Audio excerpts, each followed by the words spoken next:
Live from Fargo and serving you on TV, online, and on the go. This is Valley News Live at 4. President Donald Trump has requested a recount in Wisconsin today after ballot counts show former Vice President Joe Biden won the state by less than 1%. A Biden victory has also been declared in Michigan. This morning, the Trump campaign announced that they've filed a lawsuit demanding a temporary halt in the counting. That's until the campaign is allowed to review ballots that have already been opened and processed. And in Pennsylvania, officials say Trump currently leads against Biden by about 450,000 votes. That's with just over 80% of the vote reported. And coming up on Valley News Live at 5, hear from those in the community on how they're feeling as they wait to find out the country's fate. And here's a quick look at today's top 4 at 4. The West Fargo Public Library is moving to curbside and appointment-only services. Starting on Friday, library patrons will have to make an appointment before visiting. Library staff says this is due to COVID-19 concerns in Cass County. Operations are expected to go back to normal when Cass returns to the moderate risk level. If you'd like to make an appointment, you can go to westfargolibrary.org. And a North Dakota congressional candidate who died last month won his election. The Secretary of State's results show Republican David Ondal won nearly 6,000 votes in the 8th District. Governor Burgum is now appointing Wade Bowshands to unfilled District 8 House seat.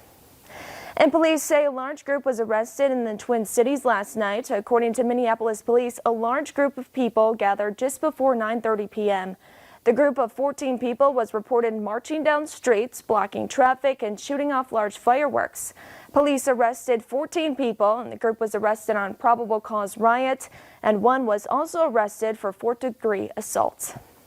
And Wall Street started the session higher this morning despite an unclear answer on the presidential election. Stocks like Amazon, Netflix, and Zoom, which don't depend on what happens in the White House, are leading the gains. That wraps up today's top 4 at 4. Now let's get a first look at our weather with Chief Meteorologist Hutch Johnson. Hey, Hutch. Hey, Callie. Another record-setting day here up and down the valley as temperatures soared well into the 70s and almost 80 degrees in Sisseton today. 68 Detroit Lakes and Fergus Falls, holding on to 70s in eastern North Dakota, but we're cooling off. Look at the wind gusting out in our western counties to almost 40 miles per hour. As some clouds are developing along a cool front getting ready to push our way. There's a view of those clouds pushing in, so expect those tonight. The wind will continue to be breezy with some gusts upwards of 20 miles per hour. Temperatures all evening are expected to dip down and kind of stay put in the 50s for now. We do have some changes as a result of that cool front, and I'll highlight all of that coming up here in just a few more moments. All right. Thank you so much, Hutch. And voter turnout was strong at polling places across the FM Metro and the rest of the valley. The North Dakota Secretary of State website says more than 344,000 people cast ballots. That's 59% of eligible voters. And that number will change as absentee ballots are received and counted in the coming days. In Minnesota, Secretary of State Steve Simon is hoping the state will bring back 80% voter turnout this year.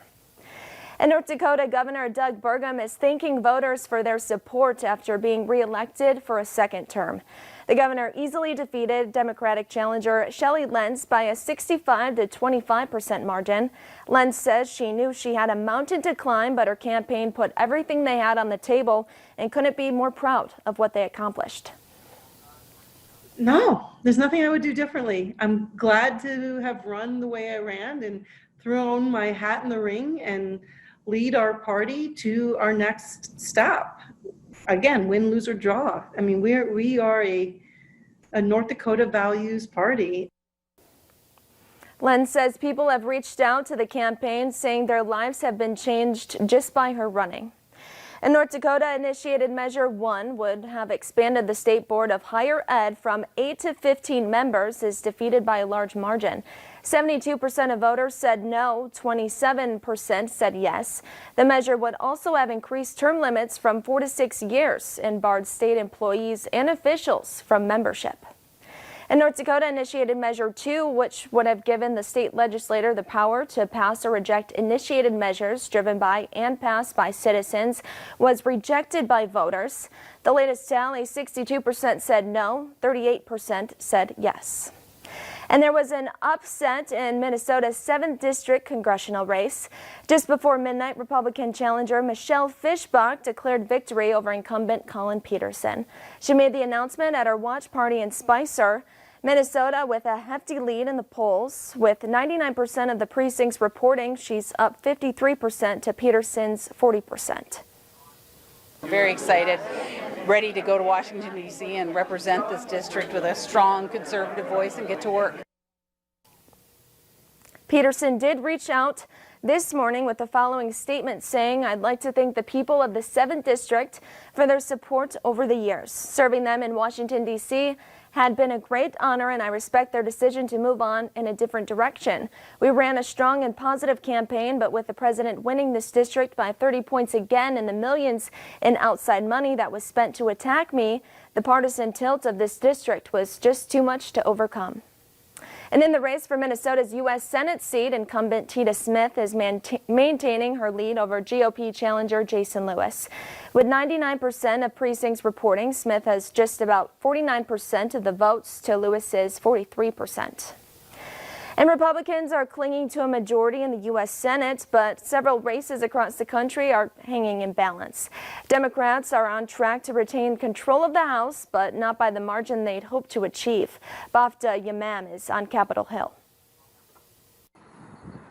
It's a waiting game for the Democratic Party looking to wrestle control of the Senate chamber from Republicans. By early Wednesday, CBS News had projected one new seat for the party, with Colorado Democrat John Hickenlooper defeating incumbent Republican Cory Gardner.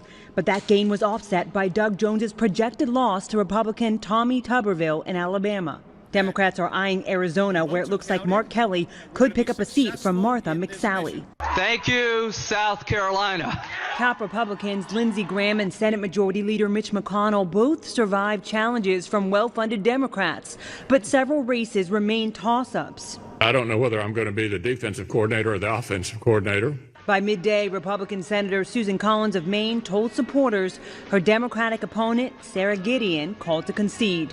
To the people of Maine, thank you, thank you. Democrats are expected to keep control of the House, but are falling short of party goals to grow their majority. The House predictions going in are a prime example of what I would call this irrational exuberance. Minority Leader Kevin McCarthy touted the GOP's gains. As of right now, we have 7 GOP pickups.